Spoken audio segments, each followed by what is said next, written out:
Hey everyone, and welcome to Madness Thursday. I'm Jim Williams along with Chris King. And Chris, we got some fun stuff to talk about today because, we've got the Sweet 16 begins tonight in San Francisco and San Antonio. And ironically, in the exciting places. Yeah. Ironically, we were talking about it in the pre-show that the games that are early on television tonight will be the games played out at the Chase Center in San Francisco, where in San Antonio they're going to get the late games. So right, which makes no sense. But that's TV dictating tip-offs. TV logic. So there you go. But yeah, it is a little strange. But it is what it is. Before we get started, let's do a couple of business items, get them out of the way. And that would be, let's start with our deals at, let's do a quick one here for our buddies at BetMGM, okay? So, our friends at BetMGM, we're not going to talk today about the NBA because we've got a lot of stuff going on, but here's the deal, and that is this. Use your BetMGM app and place a bet of at least $10 on any NBA game, and you get $200 if either team hits a three-pointer. Just click on the link in our show box below, and that way you'll be able to play, and hopefully it'll be a winner for you tonight. So again, first time you ever use it, bet at least $10 on any NBA game on your MGM app, and you get $200 if either team hits a three-pointer. Click on the BetMGM link in our show box below. We'll have some more BetMGM cool stuff coming up a little bit later in the show. Okay? All right, so let's go and talk a little bit about Gonzaga, the number one overall seed. It's in our region, which is, we've been given the West region, and here we go. So let's talk a little bit about Gonzaga taking on Arkansas. Arkansas is a dangerous team. They're on scholarship too. But here's the deal. Eric Musselman might try to make it seem like they're not. Right, that's true.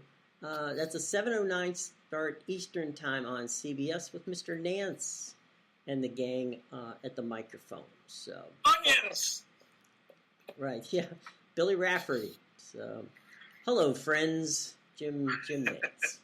Hello, friends. Yeah, Gonzaga finally gets to play a team that likes to run as much as they do. Mm-hmm. I mean, if you look, Gonzaga's 6th in the country in tempo at 72.4 possessions a game. Arkansas is 28th at 70.7.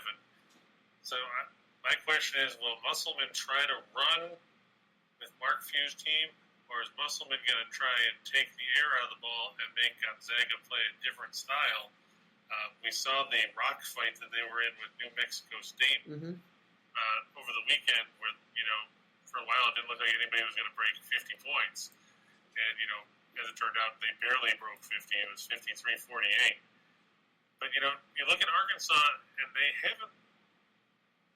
I guess they haven't played as well as you would expect a 4 seed to play.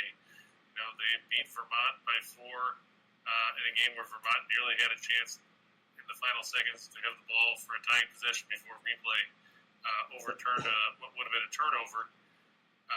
And then, they struggled against New Mexico State. They were up for a bit, then they gave up a run and they trailed, then they went back ahead, and then it was just a brick fest down the stretch where nobody wanted to hit a basket. If you play that kind of poor shooting style against a team like Gonzaga, they're going to run you out of the building. You just look at the raw numbers for Arkansas shooting the ball in the tournament, and they are, well, let's be honest, they're putrid. I'm just pulling it up here. Yeah, they're shooting 35.5% in their first 2 games from the floor. They're shooting 27% from three-point range. The only reason why they're still in the tournament, they're shooting 84% at the free throw line in those 2 games. Right. JT Note has struggled. I mean, he scored 17 in the second half against Vermont after scoring nothing in the first. He wasn't great against New Mexico State. He's 10 of 34 from the floor. If he struggles, Arkansas is going to struggle on the offensive end. You can't rely on Stanley Amude and Audi's Tony.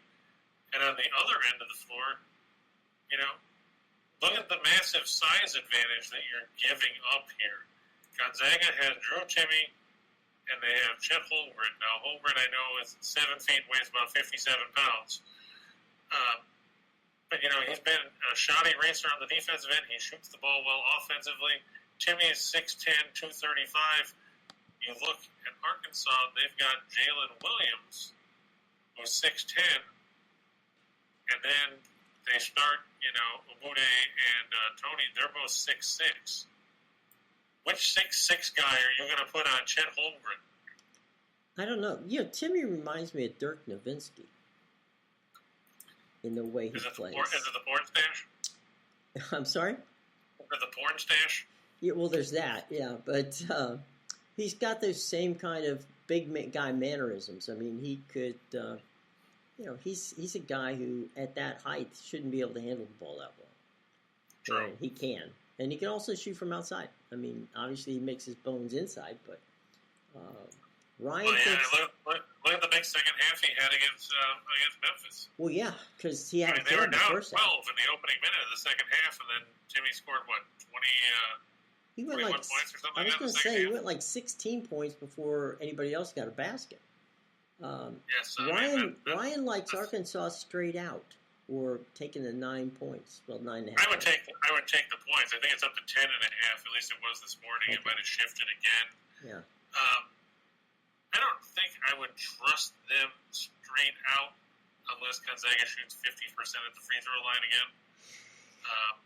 Which, I mean, we've seen them shoot 16 to 30 against Georgia State. That's the reason why Georgia State was in that game for so long. Right. And then they were 13 to 24 against Memphis.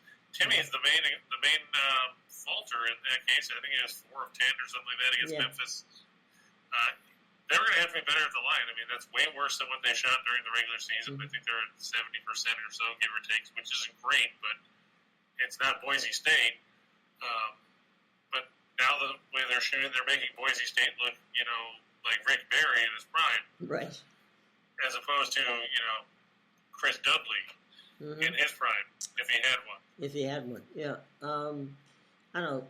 To me, the thing, why your points about you said it's over 10 now? I believe it's 10.5. I'm going to double check. I mean, 10, it's 10, so whatever. 10, it's 10.5. The Gonzaga and most of these teams, they're playing closer games. Nobody's getting blown out, and so yeah. Yeah, you're right. It is 10. So it went from 10. It was 8.5 originally, then it was 9.5 yesterday, then it was 10.5 this morning. Now it's back to 10. Our buddy Super Sly says that he hopes that this is the year Gonzaga wins, but that's a lot of points. It is a lot of points. Sly, they can still win, okay? They can still win and just not cover, okay? So there's that. Don't fret. I mean, it's still you can win 1-0. Right. In Arkansas, Ryan's on Arkansas. So we got a couple of guys here, one on each side, deciding what's going on. Real quick, before we lose him here, Ryan just wants to remind everybody that the Sharks won last night. So, you know what? They did beat Calgary. They did. Kudos to you, Ryan. And now they have to go play Edmonton. Right. So and Bruce Boudreau won last night too. So there you go. I will give you that. They did win that one. We got it. I've said yesterday Demko would have to stand on his head for Vancouver to win that game, and he stopped 32 out of 33 shots. It was a 0-0 game after 40 minutes. Yeah, and Halak started for Calgary. I mean, not Calgary, for Bruce in Vancouver. Oh, wait, they started Halak? They didn't start Demko? No, I thought Demko started last night. No, I think it's Halak started last night. Oh, great, now I got to go look at that box score, because that's just horrible if that's the case.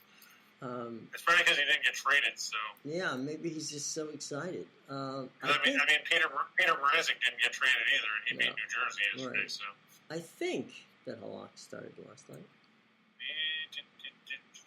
You are correct. Yeah. So that was his one good start for the year. Hey, you know what? If he's gonna get it, that's the time to get it. That's true. So, all right. So we are saying chalk on this one, right? Gonzaga. Yeah, I think like Lex said, Gonzaga's going to win, but I don't know if they're going to cover. Right. Like you said, 10 points is a lot of points, like Sly said. Yeah. And we've seen a lot of tight games. I mean, sure they blew out Georgia State, but like I said, that was a 2-point game with 12 minutes to go. Right. Then they struggled against Memphis. Arkansas had struggles in both their games. As far as the total's at 154.5. Now, before that rock fight with New Mexico State, and that's what it was. It was a rock fight. Right. Arkansas had gone over the number in 7 straight games going back to February 22nd against Florida. But none of those numbers were as high as this one. Right. Gonzaga has 3 straight overs coming in, but this is a pretty high number. I mean, you got to go back to Santa Clara on February 19th to see a number as high as this was for the Bulldogs, and they stayed under the number in that game. At that point, that number was 163.5. So apparently, they really had a lot of faith in Herb Sendek's team. I think this one's going to end up somewhere in the 70s. Mm-hmm. Maybe Gonzaga gets to 80, but I think it's going to fall a couple points short. Yeah. Originally, I thought it was going to go over, but after seeing how badly Arkansas shot the ball in the tournament and having to deal with Gonzaga's defense, unless they're getting a bunch of buckets in transition, I think this one's going to fall short. Okay, let's move on. And we got... T-Train says he's Gonzaga minus 5.5 in the first half. So at halftime, Gonzaga will be up by 6 or more. That might be fair. Yeah, that might be fair. South Region, Villanova and Michigan, the team that we didn't think should be here. Still don't think should be here, but is here. But the sun shines on the dog's ass some days. That's right. But Villanova's not the kind of team that Michigan can play with. I don't think. No, I mean Villanova is a good veteran team. Mm-hmm. You know, Jay Wright's got guys that have been here before. Gillespie's a senior. Samuels is a senior. Slater is a senior. Justin Moore is a junior. Caleb Daniels, one of their key reserves, is a senior. It's a veteran team. They're not going to be intimidated by Michigan and their 19-14 record. I don't want to hear about strength of schedule. I don't want to hear about how great Michigan is because, you know, they played all these teams that were in the tournament down the stretch. So what? There were 9 teams from the Big Ten in the tournament when it started. There's 2 left. Right. I don't care who you played when they were all first-round losers. Correct me if I'm wrong, but didn't Villanova go to Baylor and beat them down in Waco? Villanova lost to Baylor badly in December. Well, they went to Waco. They didn't come. Yeah. They beat Tennessee on a neutral floor. They lost to UCLA in overtime way back in November. Okay. They lost to Purdue on a neutral floor by 6. I thought I remembered them playing and winning against a good team on the road. I thought it was Baylor. But well, I mean, they did beat some. They beat Providence on the road. Right. Providence is in the Sweet 16. Right. You know, they played well in conference play. They beat St. Paul. They beat Xavier. Not like anybody wants to talk about Xavier most of the time. They beat Penn. You know, I know nobody really wants to talk about Penn because you know they were not in the Ivies, but you know. That Baylor loss was probably their worst loss of the year. They lost 57-36 back, but that was back on December 12th. 36. Good Lord. Yeah, 36 points. They shot 6 of 27 from 2. And just to show that they weren't discriminating, they were 6 of 27 from 3. So they were bad on both sides, yeah. Okay. They shot 22.2% from the floor, and, you know, when you do that, you're probably not going to win. Probably going to lose, yeah. So, I mean, let's be honest. They never led in that game. What's the line on Nova and Michigan tonight? The line on Nova and Michigan is currently Villanova going off by 5. And the one thing that, if you're Michigan, you hate is if it's a close game late and you've got a foul, you might as well just pack up and go home. Villanova, number 1 in the country in free throw shooting, 82.5%. Michigan is not in the they're not there. Michigan is 102nd at 73.9. Yeah, there you go. Michael said Villanova crushed Tennessee and Knoxville. Thank you. That was. I was trying to remember. Thank you. I appreciate that, Michael. Thank you, Michael, because I couldn't remember which one it was either. So, thank you, Michael, from our new crack research department here. Okay, this one we're gonna go chalk on Villanova and the points, right? We can let 5 points. They'll beat them by 5 points. Yeah, because Michigan doesn't force a lot of turnovers. I mean, they're 37th in turnover percentage defensively at 14.8%. I get that they're good offensively. Villanova's better. I mean, Michigan's 19th in offensive efficiency. Villanova is 8th. Villanova also 30th in defensive efficiency to Michigan's 77th. And like I said, it can come down to experience. Villanova's been here before Michigan. You know, Dickinson's only a sophomore. I know Eli Brooks is good, but Houston and Diabate are both freshmen. And Diabate could end up in foul trouble because if Villanova knocks down shots from the perimeter, and you got to drag those guys out of the paint to try and guard somebody, then you're in trouble. But defensively, Villanova is going to surround Dickinson and make somebody else beat them. And, you know, that's a strategy that has frustrated Michigan at times repeatedly.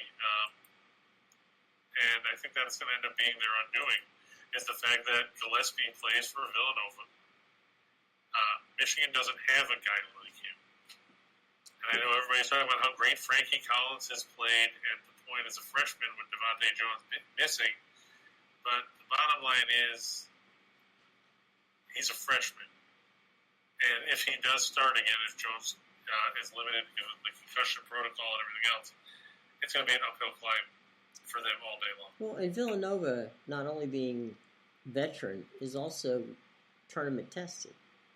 Yeah. So there's nothing here is going to be overwhelming to them. They're going to go down to San Antonio and have some fun.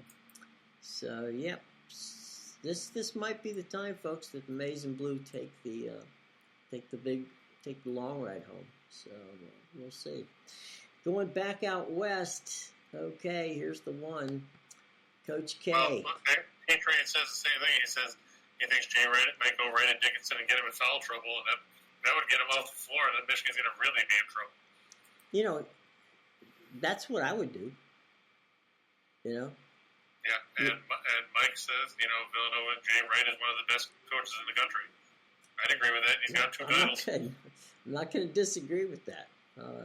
You know, the funny thing is that Jay has turned down more money to coach at bigger schools, but he likes staying in Philadelphia. He likes to coach in Villanova. So, meanwhile, you got guys like Willard that left Seton Hall to go to Maryland. Right. Well, you know, he's taking the cash. And there you go. The Steve Miller Band once said, take the money and run. That's right.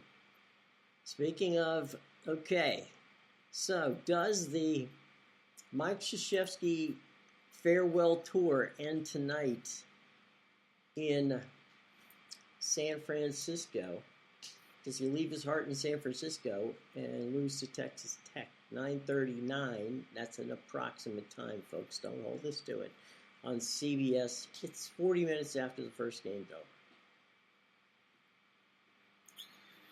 What's the line? I don't think so. I think the line, last I saw, and I'll double check to make sure that it hasn't changed. No, it has.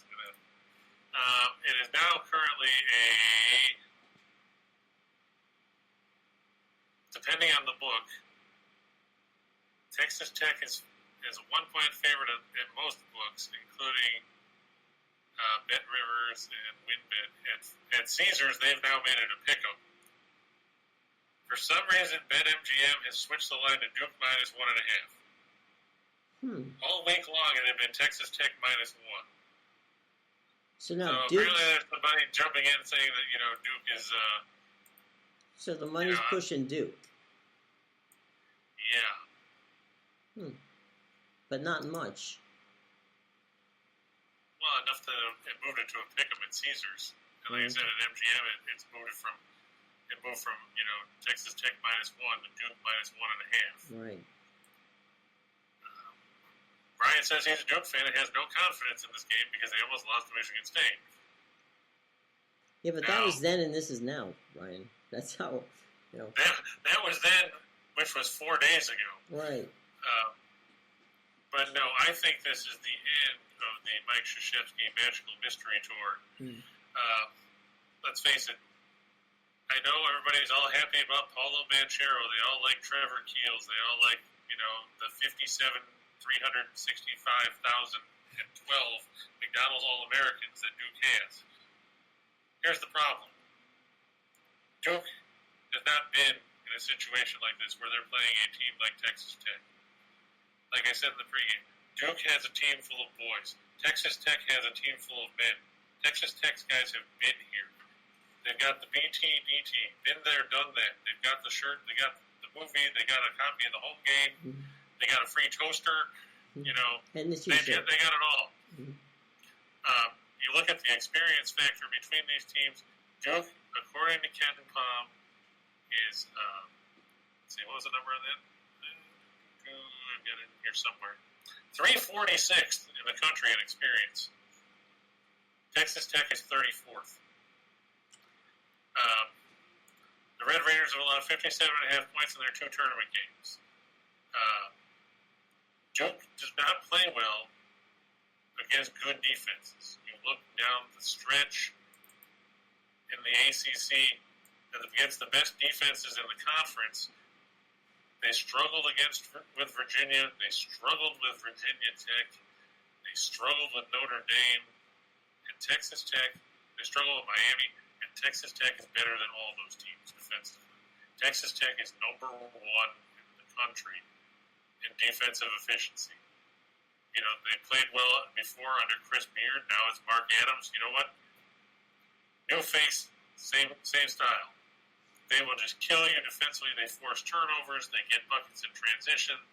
They make life miserable for opposing teams. Duke's not going to shoot 57% like they did against Michigan State. They're not going to shoot 51% like they did in the first round. They'll be lucky if they shoot 40% against Texas Tech. The Red Raiders, we've talked about how well they've played defense all season long. And I don't see Duke cracking that system on the fly. You look at the numbers. Opposing teams shot 38.2% from the field against Texas Tech. 4th in the country. Texas Tech gives up less than 13 twos a game. That's it. 13 twos. 1st in the country. 13th in 2-point percentage, 44%. 65th in 3-point percentage, 31.4%. 8th in scoring defense, 60.2.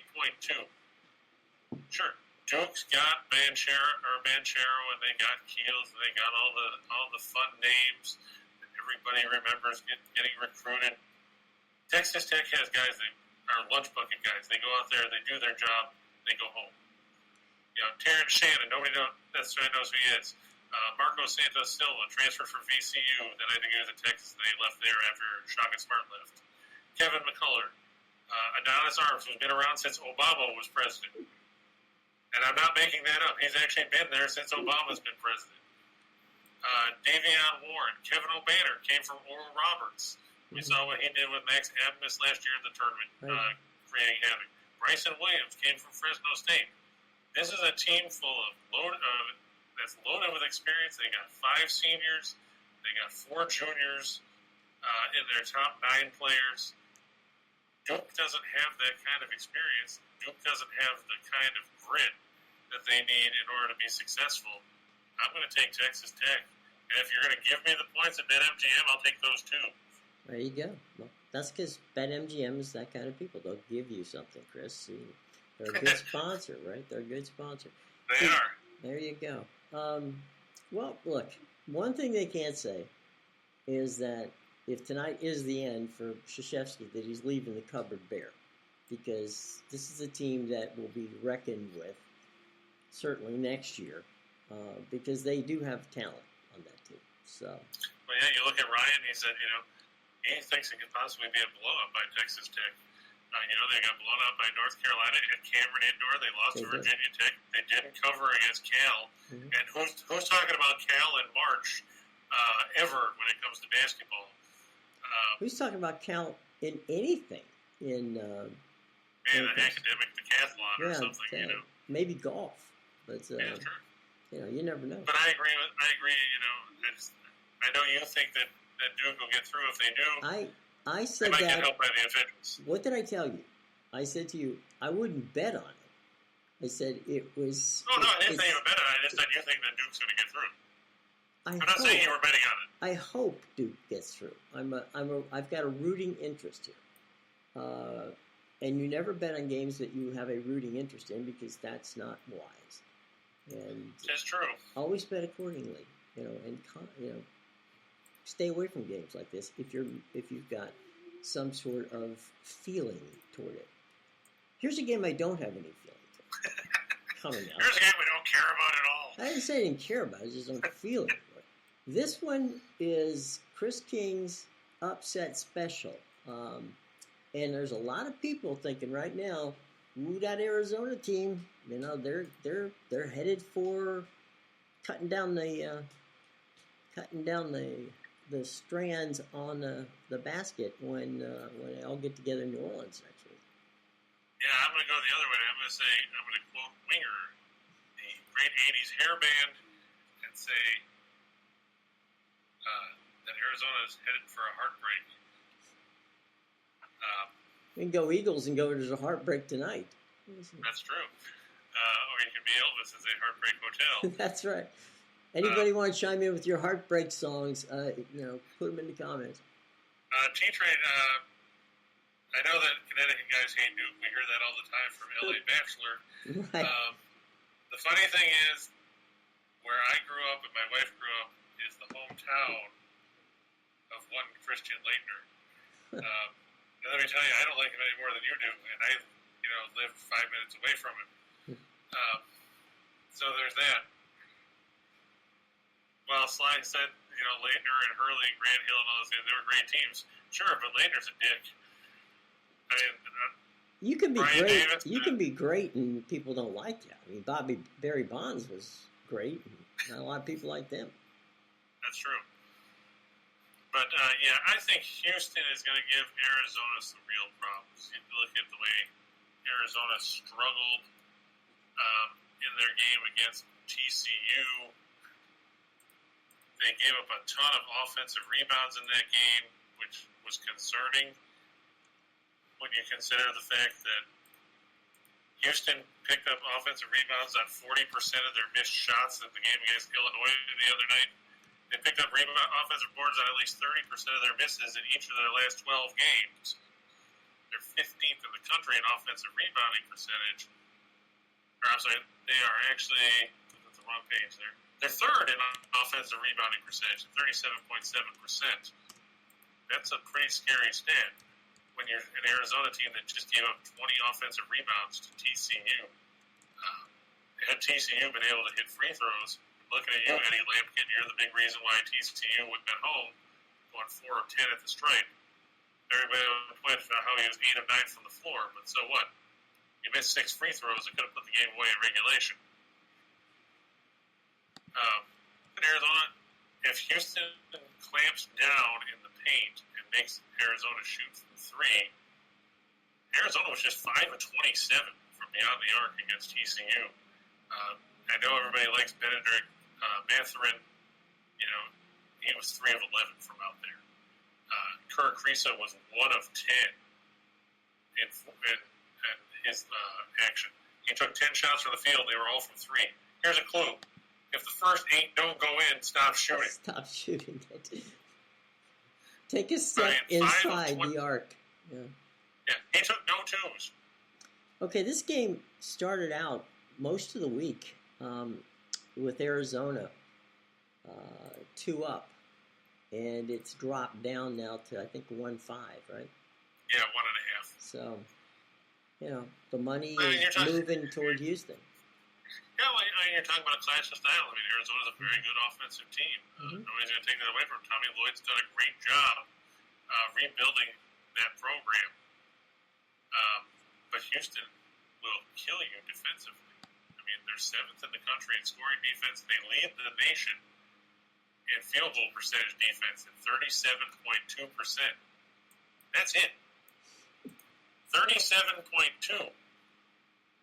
You're not going to beat a lot of teams when that's what you're shooting from the floor. 100%. They're shooting. Teams are shooting 44% from 2 against them. They're shooting 28.8% from 3 against Houston. Again, that's it. 28.8%. Not going to get it done if that's all you're getting. And like we said, Arizona struggled from the field against TCU. Nobody's confusing TCU with Houston when it comes to defense. No. And this is a Houston team that has galvanized itself since December. You remember they had Marcus Sasser. He was lost for the year with a toe injury. They had Tremont Mark. He was lost for the season. So you've got other guys step up. You got Sheen, and you've got Edwards, and you got White, and you got Taze Moore, who transferred into the program last season from Cal State Bakersfield. He was a good player there. He's played even better over here.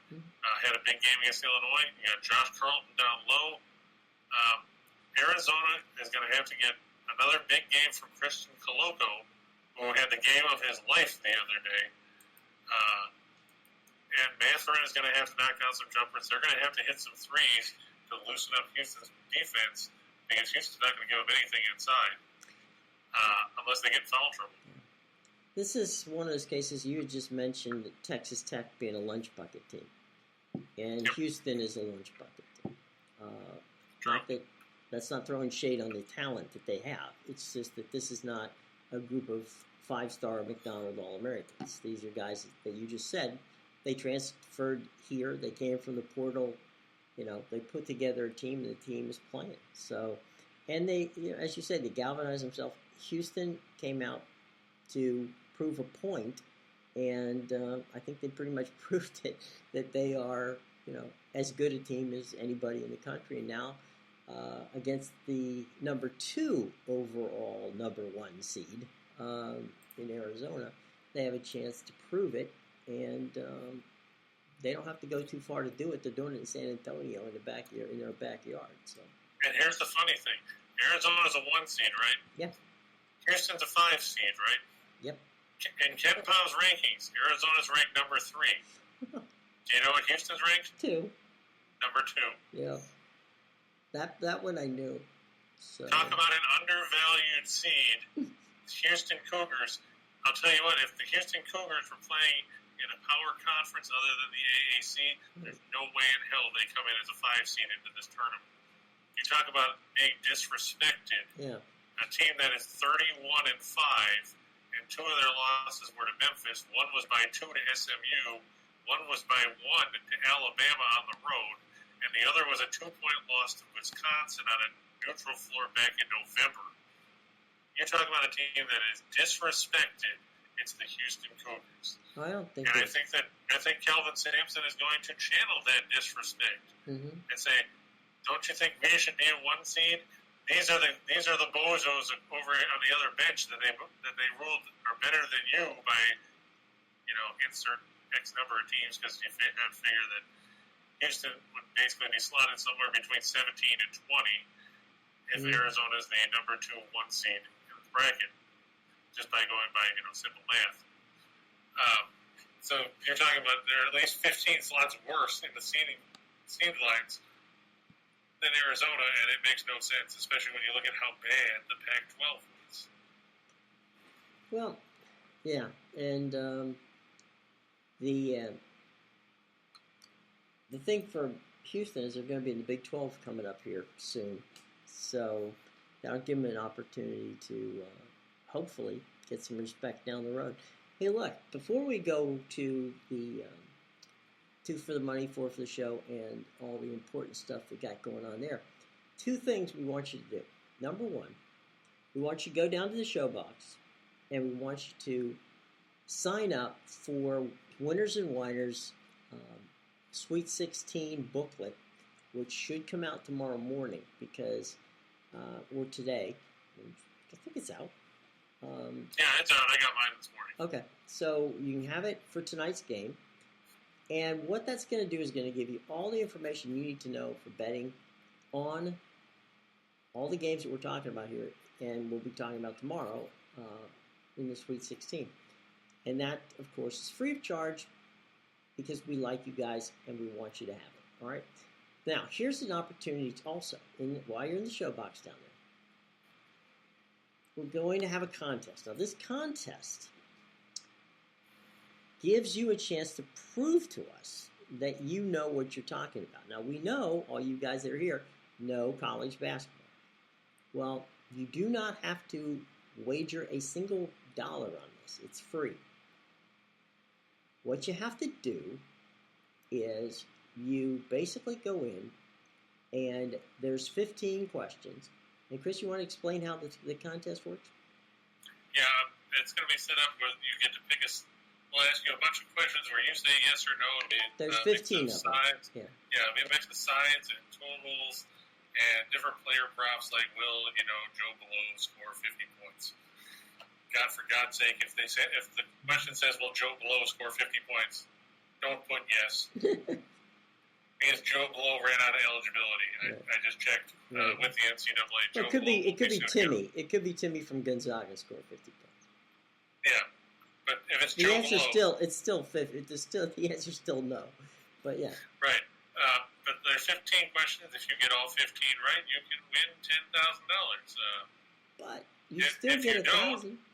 Yeah, but if you don't, and you still end up with more right than anybody else, you can win $1,000. Right. Pretty good for not putting in any money. That's right. So. And they won't let me win, so somebody else somebody that watches the show should win. Right. Just so we can say that we have the best viewers out there. That's right. We want somebody from our show to win that money. So go out there and do it. So get the book for free, enter the contest for free, and have a lot of fun on us because we want you to do that. Okay? Elliot, if you're the man in this business, then why are you sitting in my spot? Don't try and disrespect me on my show there, Mr. Disco Inferno. I'll get Alex Wright to turn your lights out.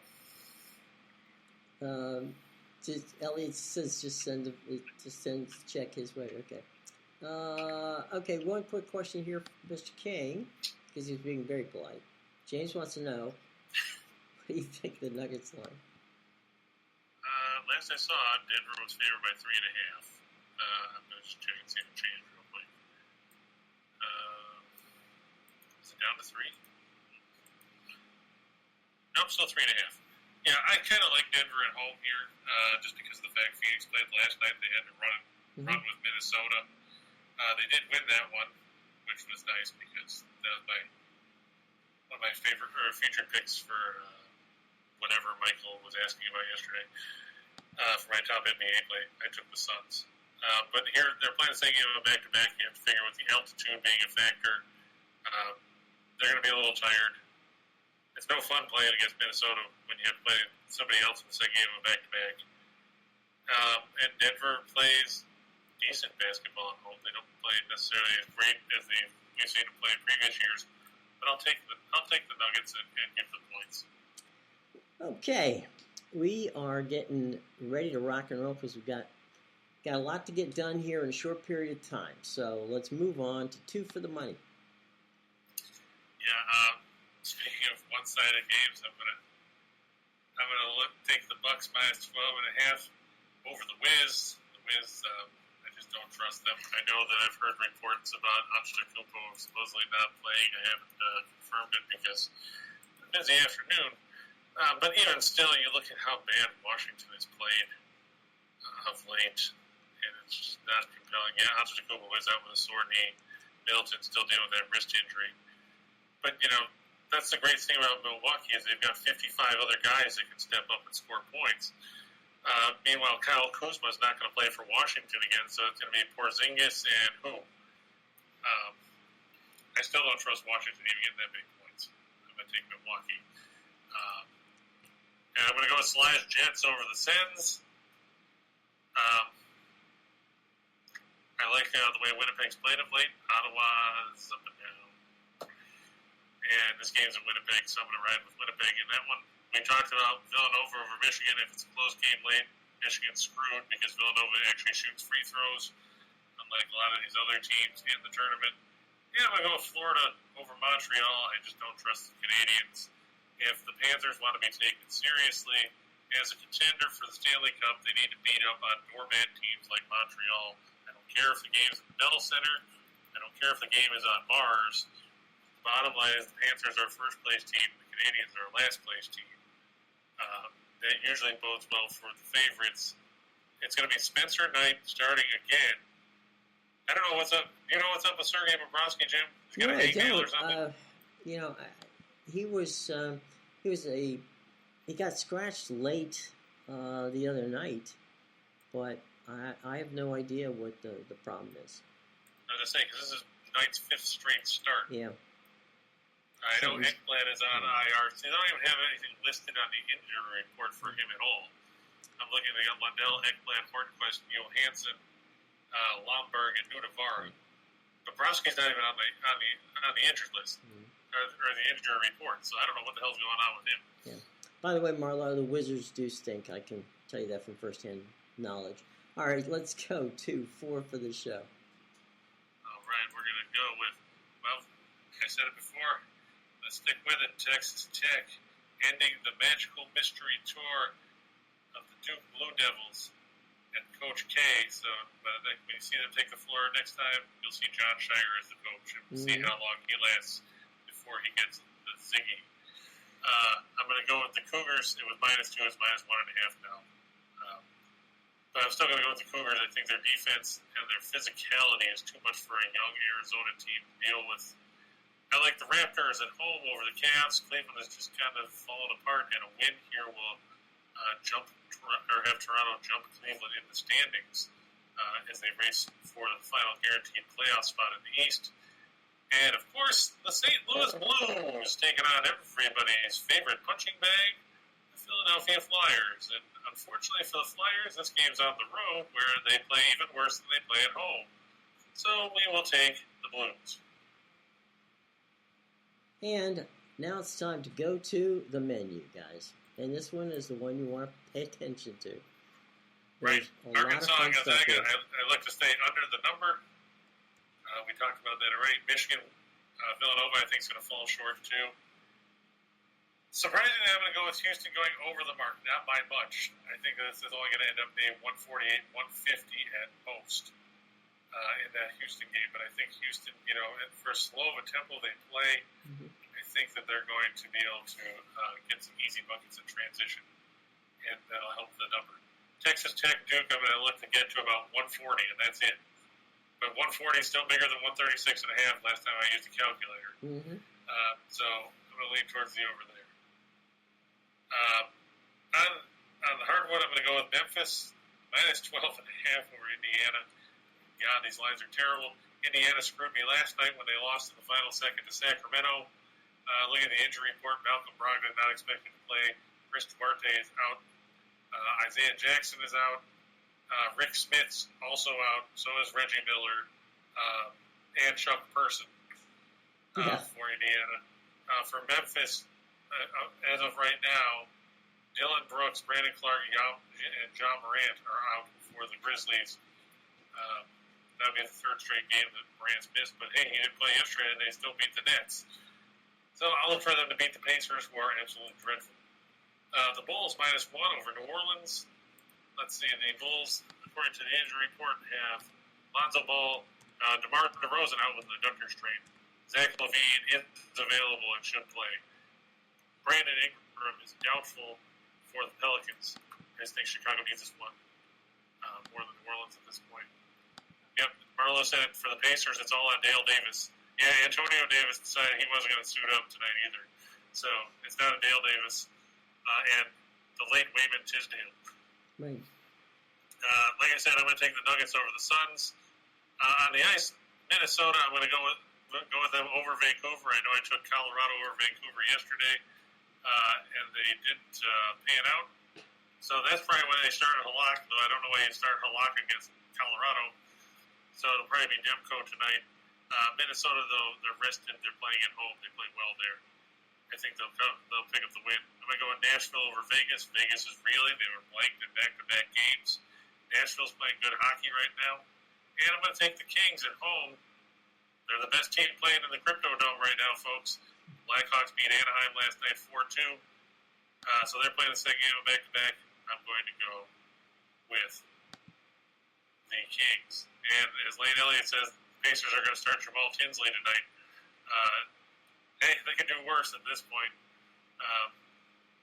They can get Roy Hibbert out of retirement. Yeah, they might. Danny Granger's available. Absolutely. Hey, guys, watch our entire Max Wagers Network team. Midday Money, Sean Higgs at noon. Morning with Allie Burns, 1 to 2. Then it's us, Just Parlays with Chris and I, 2 to 3, followed by Scott and Scott back to the window, 3 to 4 p.m. And Game Time Decisions with Nick, Tim, and Lenny at 5 o'clock. Okay? So, look, going to have some fun tonight. Enjoy March Madness, Thursday night edition of March Madness. We're going to be back here tomorrow to talk about it and to get you ready for the Friday edition of March Madness. Guys, we appreciate you coming. We appreciate all your questions. If you have any questions, leave them in the comment sections. Check out the show box below to check out all of our stuff with BetMGM, which we talked about. Also, the free opportunities to get the book, which talks about the Sweet 16, as well as entering the tournament and getting Chris's picks sent to your email address. All of that information is in the show box below. Take the time. It doesn't take 5 minutes to read it, and you get all kinds of fun stuff, okay? All right, gang, until tomorrow, for Chris King, I'm Jim Williams saying we will see you tomorrow, and have a good and a safe night. Until then, guys, bye-bye.